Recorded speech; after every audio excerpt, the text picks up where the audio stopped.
So Erika Kirk has a new boyfriend now that she's trying to cover up. Do you believe that? I mean, something has the girlies fighting, and we're gonna get into it. Nikki in the building, baby. Nikki in the building, baby. In Cahoots podcast. Yeah.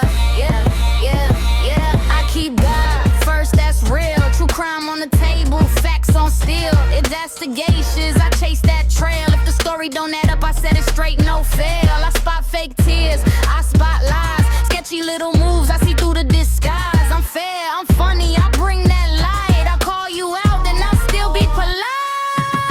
What's up, everybody, and welcome to another episode of In Cahoots Podcast. My name is Nikki. Before we get into the video, you already know what I'm going to ask you. Please be sure to hype the video, subscribe, like, comment, share, turn on your notifications, and don't forget to click the join button to become a member. All right, so we're just going to jump right in because there's a lot to go over. When I say the girls are fighting, I mean that. Erika Kirk made a statement. Erika Kirk denied a claim? So let me go ahead and kind of map this out for you. Basically, Project Constitution on X, if you don't know who he is, he's kind of like I don't know what he is actually. I mean, I guess he's kind of like a blogger, but like he investigates things too. I don't know. He basically put up a post accusing Erika originally Pinocchio Kirk of being spotted at a Beverly Hills Hotel with a man. Not just any man though. We're talking about Blake Wynn. If you remember a few videos ago, around the time when the White House Correspondents Dinner, I put up a video regarding who Erika and Andrew were with. You have Erika saying, I just want to go find you. But instead of doing that, I guess home was in this man's arms. She wanted to go home, all right. Home looks nice and cozy to me. And if you recall, I just kept asking over and over, who is this man? Does anybody know who he is? Well, I guess we found out. This man's name is Blake. Yes, another Blake. All right. Anyway, Blake Wynn. Interesting thing about Blake Wynn, his family, Jewish and loaded. His uncle is Steve Wynn, the casino mogul. Yeah, here in Las Vegas, he has the Encore and the Wynn and whatever else he probably owns on the strip. So Blake would be up her alley. Now, we got to get into the start of the juicy part. Back to Project Constitution. So Project Constitution conducts an interview with someone who wants to remain completely anonymous. Understandable. But he covered her voice using AI. And oh my goodness, does it sound horrible. But this is the person that is claiming to have spotted Erika and Blake Wynn together at the Beverly Hills Hotel. Listen to this. Was cuddling up, having a cocktail with the dude that looked like a nerd. The picture that you showed me, I believe that one more so than the other, because that was more of the description that she gave me. And she was just kind of like, dude, like, is this really like that girl that her husband got murdered and she's Christian? And I'm like, shut up, you did not see her there.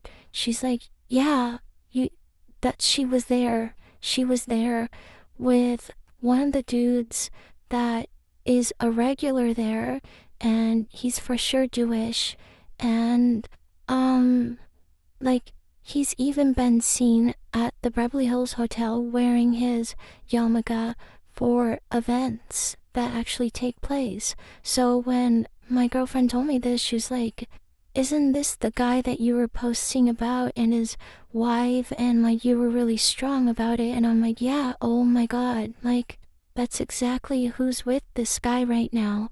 And I asked her, I said, were they like chummy with each other? And she was just like, dude, chummy wasn't the word. She was like, they were like pretty much all over each other. And she's like, aren't you guys like not allowed to drink because you guys were like hardcore Christian? And I'm like, well, I mean, some people, it's not really, it's frowned upon, but it's not like we're Jehovah Witnesses or Mormons where you can't have caffeine or whatever. She was like, dude, she was sloshed. And I was like, oh, interesting. I was like, okay. And I'm like, are you sure that wasn't just someone like a friend? She's like, they were like literally, like his hand was on her ass. And so, yeah, so she said that, and there was paparazzi there, but it wasn't for her. It was because, what's her face had made, she came in to check into the hotel. I think from what they said. Oh, that was so bad. I'm so sorry I put you guys through that. Ooh, don't like that AI voice. That is so terrible. Anyway, now, let me just say this. Project Constitution, Colin, whatever you want to call him, he is, he's all right. But a lot of his information, it just isn't, it's not the best. You know, he's been wrong on a lot of big accusations that he has made against Erika and others, apparently. But some things that he may post about might be on track. It really depends with him. I think you have to take anything you get from him with a grain of salt. Correction. So apparently the person that Project interviewed, she wasn't there. It was her friend that works there that called her and said, hey, isn't this basically Erika? But I do have a hard time believing the things that he posts about. Now, with all that being said, you heard me say you have to just take what he says with a grain of salt because, most of the time things are wrong. With that being said, it was very interesting to me that Erika chimed in. This is what she said. Every single word here is a lie. Charlie's love will last me a lifetime. The Lord is the only one who can ever fill that most painful void. On May 14th, I was home in Arizona celebrating my son's second birthday. Blake, who is about to be engaged to his longtime girlfriend, was a dear friend of my husband's, and I am grateful to his continued support, just like hundreds of others. Your deranged obsession with me and blatant disregard for any form of truth whatsoever is deeply disturbing, and I am praying that you get the help you so clearly need. Brush off the Dorito dust and go touch grass. Well, damn. She really told that man to brush off the Dorito dust. Brush off the Dorito. Okay, let's get back to it. Of course, Project wrote her back. Of course. But here's what he said. Erika Kirk, surely then you would have a picture with metadata from that day or something that would show that, right? You can send it privately if you want. As I have said many times, I only care about the truth. If I am wrong, I will admit it and correct the record. He also says, I have shown that I am willing to do that. I'm asking in good faith. All right, now this is where I need you guys to hit my comment section like crazy, because I think I might have a problem with that. I think we all want to know the truth, and that's why we're speaking about it. But I also think that we all have our own lanes that we should probably stay in. For example, with my channel, yeah, I'm a commentator. So we're going to look at what is publicly presented and we're going to talk about it, pick it apart, look into it. With that being said, it's not my place to message Erika or write her publicly and demand that she sends metadata proof. Now, hang on, because I know what's coming next. But you support Candace Owens doing it. Big difference. Big difference. You see, Candace Owens and Charlie Kirk had a personal friendship, relationship, bond, brother, sister. Candace Owens also worked extremely close with these people. She knows these people. That gives Candace, in my opinion, this is only my opinion, that gives Candace more of a right than it would ever give Project Constitution to ask for any type of proof of anything. Leave that to Candace. Leave that to Candace. A lot of people chimed in and said, hey, like, who do you think you are to demand any type of proof from her? I'm honestly shocked that she even replied. But it could have been, hey, for the sake of Blake Wynn's longtime girlfriend, soon to be fiance. Okay, Erika, did you just spoil a surprise? You should probably say sorry. That was messed up. Now she knows. It's not even a surprise. Why'd you do that, Erika? Why'd you do that? You could have just said longtime girlfriend and left it there. You didn't have to ruin this man's engagement if he's actually getting engaged. Oh my God, these people make me dizzy. Now, my question about Blake Wynn and his longtime girlfriend, well, why wasn't she at the dinner with you, Blake? I guess it's a good thing that she wasn't. I mean, who else was going to keep Erika Pinocchio Kirk safe in their arms after she just says she wants to go home, but yet she's outside fully exposed?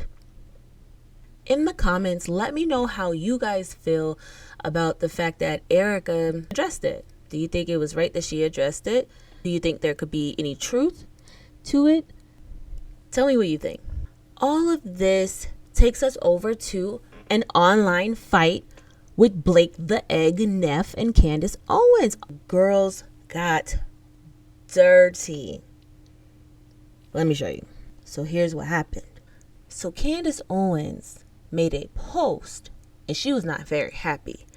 And basically, it was regarding the fact that Erika is sharing her personal love letters that Charlie wrote her. I don't know exactly where this came from. It looks like it's an email. I don't know how Candace got it. If I missed that part, I am sorry. You guys can tell me. This first one is an email that Erika sent to someone. It says, "What I wouldn't give for one more love letter from Charlie. One more handwritten note left beside my coffee before he rushed out of the door. One more folded piece of paper on my pillow before he had an early flight. One more moment where he intentionally set aside the noise of the world just to remind me that I was loved. About this time last year, Charlie and I sat together on stage at the Women's Leadership Summit, answering questions from young women about marriage, family, faith, raising children, and the kind of future they hope to have one day. Somewhere during that conversation, I mentioned the notes he would write to me. They were one of the many quiet ways Charlie loved me. I shared that he would write them whenever he had a moment while he honored the Sabbath. Sometimes they were only a few sentences, but they carried such a deep reverence about them. He'd hand me words that felt sacred. I saved every single one of those letters." So here's one of the letters. It's a little hard to read, so I would take a look at the letter. If you just go on Candace Owens X, you can try to make that out. Erika says, "Charlie knew how much those little notes meant to me and how I treasure them in a way I never could have understood at the time. I hold on to every word he left for me. And looking back, I think about the young women in the room listening to us that night at the Women's Leadership Summit. P.S. Looking back now, I think some of the moments that leave the deepest mark on your life are the ones you almost don't realize are sacred while you're living them. A love note on Saturday, a prayer before bed, a husband asking how he can better serve you. You don't realize until much later that those small acts of love and faithfulness were quietly building something eternal inside your home." I read all of Charlie's love letters even slower now. And as I read his words, the weight on my heart reminds me that we were never promised gray hair and rocking chairs, even though we assumed it was guaranteed. Now, here's my issue. I don't know who the heck she was talking to, but apparently Candace Owens, she knows. She knows exactly who Erika was talking to. And she did not like that. Candace went completely off. And it just escalated from there. She said, "Sharing private letters from your dead husband for the express purpose of fundraising is as tasteless as it is classless, and I am without patience for those pretending otherwise. There is nothing beautiful about this. It is shameless, emotional manipulation for money, made worse by the fact that these emails are not even authored by her. Whoa there. Candace Owens, come here. Come here.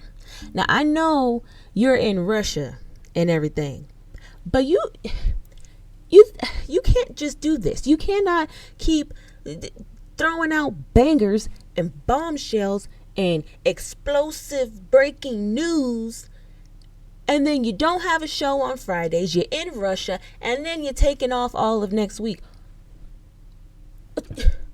I would like to know what fundraiser this was for. Give me more information. I demand it like Project Constitution. Give me some more information. We're serious again, because we have to get into the egg. The egg himself, Blake, the egg Neff. You guys know how much I just really like him. So here's what we're gonna do, guys. Okay, we can all do this together. We're gonna run to the fridge, run to the kitchen, open the fridge, grab out that carton, and we're gonna pick us a Neff, a little Blake. We're gonna just take it out just like that, and we're gonna just sit it right here, and we're gonna talk about Blake the egg Neff. This gets crazy. All right, so Blake at this point, he is mad. All right, he is hard-boiled mad. He says nobody has profiteered more off of Charlie's death than you have, Candace, and you share plenty of Charlie's private communications with you. But there are a few important differences. Number one, you were not Charlie's wife. Your messages tend to be from half a decade ago or more. I wonder why. You love referring to dates he went on and women he knew prior to Erika. There is very clearly no reason to do this except trying to humiliate Erika. You do all of this to profit yourself. Yeah, Turning Point needs to raise money. It does that because it actually does things. It puts on multiple conferences a year. It organizes campus events and faith events. TP Action employs literally hundreds of people for ballot chasing efforts in swing states. You've never done anything remotely comparable, and you couldn't because you have neither the talent nor the selflessness to do it. All you have is the narcissism to think that what Charlie built should have been handed over to you for free. Now the ball is back in Candace Owens' court. She says, I know you ghostwrite for Erika part-time, so you're feeling personally attacked, but you are truly out of your mind to ever accuse anyone of making money off of Charlie Kirk. You raised over $250 million in Q4 of last year by shamelessly selling every piece of a Charlie, inclusive of a recreated tent of his murder scene, for selfies. Everything you share includes a donation link, and none of it is done in the spirit of trying to figure out who Charlie. No, that part is of zero interest to you guys for some reason. You callous losers wanted the investigation over since Erika Kirk uttered, I forgive him. Remarkably, it seems the only item you're unwilling to the public is the alleged video of Charlie handing over the reins of his company over to her, reversing course on every public statement he's ever uttered about women climbing the corporate ladder. Everyone in the world knows what you guys are about. You have all of DC lined up to protect you, and the world sees right through it. From the bottom of my heart, I want you to know something. Blake, the egg Neff, I added that. You guys will not get away with what you've done to Charlie and his legacy. You will fast learn that money and all of DC's swamp are powerless in a match against truth. And then she wasn't even done. She said, lastly, the you're not his wife talking points, in case you haven't figured out, it has completely failed. In fact, it reflects poorly on Erika. So you may want to revert to your crisis PR team's the following. Yes, Candace Owens, Baron Coleman, and millions of other people around the world are not Charlie's wife. That is precisely why the public is disturbed, because people who are not his wife have from the very beginning expressed more interest in determining who the hell Charlie Kirk. You guys should dig deep for a talking point that doesn't further shine a spotlight on why the public so fervently rejects the performance of his actual wife. I hope this helps, loser. So of course Blake Neff decides to mock Candace Owens. He said, "Oh, the audacity. Your performative shtick? What is that? Shtick? Anyway, may work on some people, but it won't work on me. Our show has amply covered the Tyler Robinson case from the beginning. We've talked to prosecutors, legal experts, ballistic experts, and more to dissect both the evidence and the various proceedings of the case.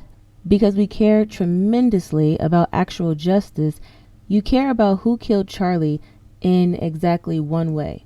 You want the person who did it to go free because you enjoy the idea of tormenting Charlie's family and friends with that. You enjoy that thought because deep down, you clearly hated Charlie.